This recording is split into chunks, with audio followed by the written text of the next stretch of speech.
फुकान, हिकमत इल्मास की तफसीली फाइल चाहिए मुझे। पैदाइश, जिंदगी, क्राइम रिकॉर्ड, मौत की तफसीलात, जो कुछ मिले मुझे पहुंचाओ फौरन। आपसे बहुत नाराज हूं।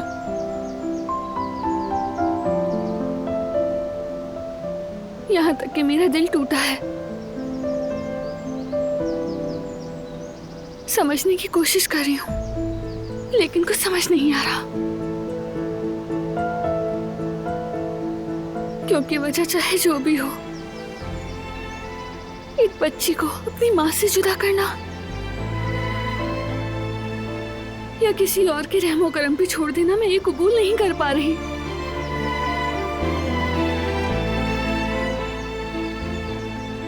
कहते हैं कि बाप की विरासत में औलाद का हिस्सा होता है। आपने विरासत में मुझे एक खंडर दिया।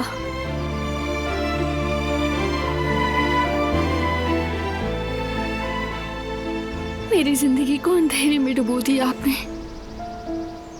मेरी रोशनी ही चुरा ली। मेरी मां को भी छीन लिया।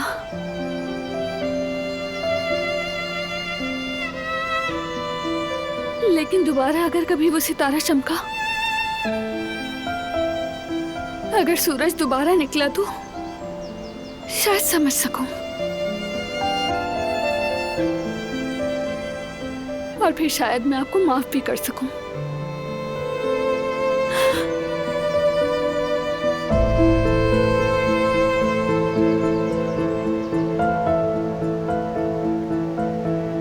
अल्लाह हाफिज।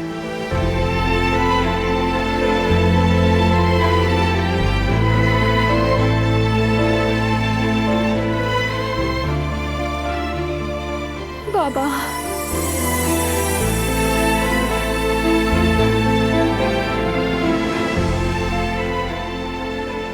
चलो चले।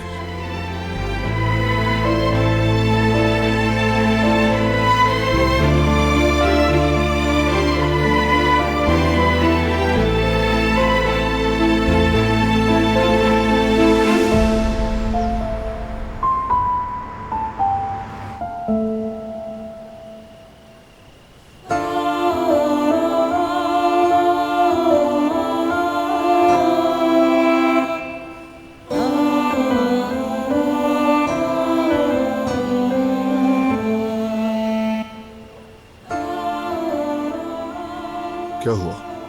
रुक क्यों गई? बहुत रोई हूं ना मैं।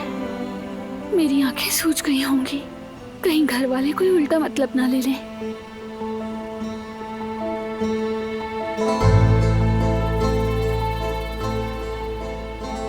फिक्र मत करो, कुछ पता नहीं चल रहा।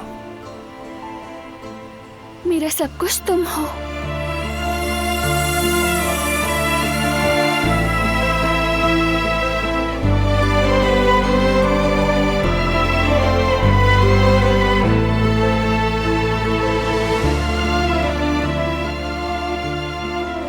मेरा खानदान, मेरे दोस्त हो, हम राज हो मेरे, मेरी जान हो। अगर तुम ना होते तो मैं ये बोझ अकेले नहीं झेल पाती। आज के बाद तुम्हें कोई बोझ अकेले नहीं उठाना पड़ेगा। मैं हमेशा तुम्हारे साथ हूं।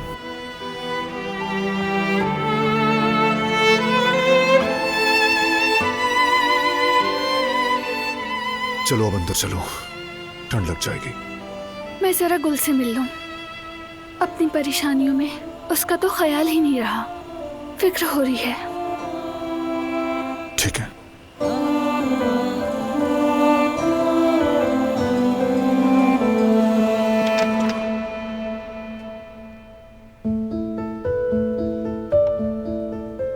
अस्सलाम वालेकुम।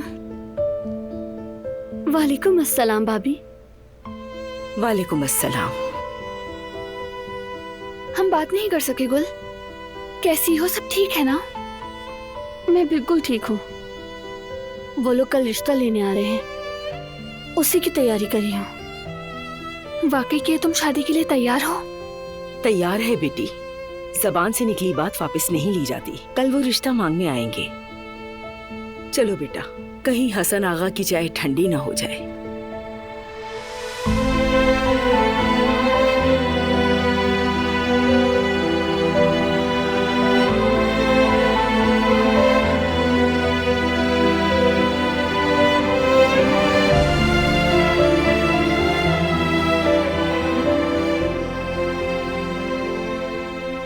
कदर आपा, मैं जब इस हवेली में आई तो मैं बिखरी हुई थी। मेरा कोई नहीं था। हर दुख हर परेशानी में आप मेरे साथ थी। आपने मुझे संभाला, माँ की तरह सीने से लगाया, बल्कि आपने तो माँ से बढ़कर मुझे प्यार किया। याद है मुझे, एक बार मैं बहुत रो रही थी। उन दिनों स्टोर रूम में रहती थी, बाहर जाना भी मना था। तब आप मेरे पास आई, कहा बेटी ये बुरे दिन खत्म हो जाएंगे।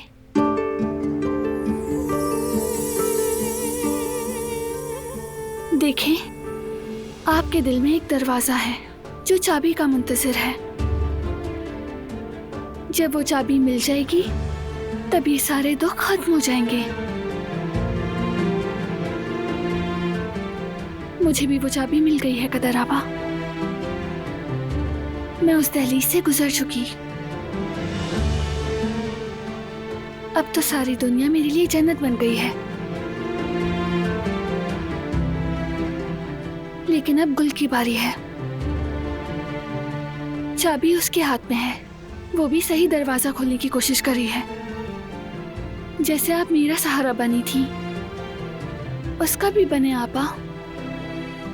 सही दरवाजा खोलने में उसका साथ दें, जैसे मेरा साथ दिया था।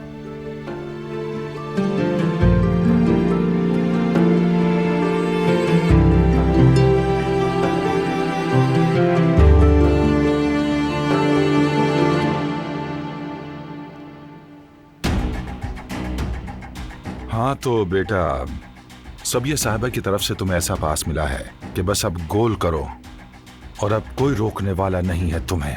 हम भी मजे से तमाशा देखेंगे इस खेल का। उस औरत के साथ सही चलते रहो, सीरियस बनो। लोग खुश मिजाजों को पसंद करते हैं, लेकिन कोई उन्हें सीरियस नहीं लेता। फजूल मजाक बंद करो। और हाँ, बारान की नकल करके कोल्ड वॉर करने की कोशिश मत करना, वरना तो वो तुम्हें जंगल के दरिंदों के सामने फेंक देंगी। बाबा, खबरदार कभी नरमी मत दिखाना। अगर एक बार भी नरमी दिखाई तो मौका हाथ से निकल जाएगा, फिर सारा प्लान खराब। अब बस भी करें। 15 साल का बच्चा नहीं हूं मैं। क्या नसीहतों की जरूरत है मुझे? कुछ तो मुझे खुद भी करने दिया करे बाबा। मैंने आपसे कहा तो कि मैं सब कुछ खुद संभाल लूंगा, फिक्र मत करें आप। हाँ, देखा तुम्हें अकेला छोड़ने पर तुमने क्या गुल खिलाए। सारी मेहनत जाया कर दी तुमने। आप बताएं क्या करता मैं? क्या किसी कातला से शादी कर लेता? बमुश्किल बचा हूं मैं, शुक्र अदा कीजिए। मेरा मसला दारिया नहीं है, वो नौकरानी है जिसे तुमने सर पर बिठा रखा है। तुम यहाँ दूल्हा बनने के ख्वाब सजाए बैठे हो और उसने नाक बहाता लड़का चुन लिया। कल उसका रिश्ता लेने आ रहा है अपने खानदान के साथ।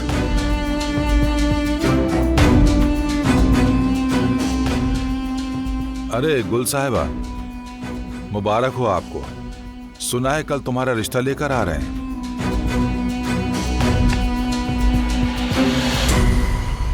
शुक्र है कि अब तुम अपना भी घर बसा लोगी। मेरे बेटे की किस्मत भी जागेगी इंशाअल्लाह।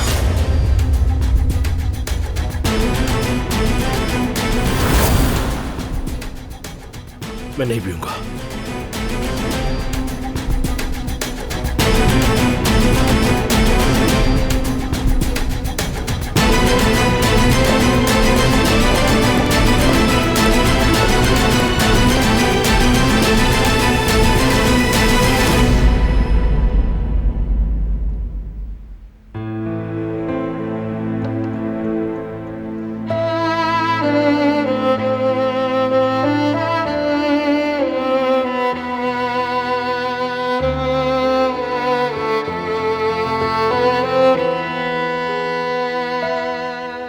जाने में किस पर गई हूँ,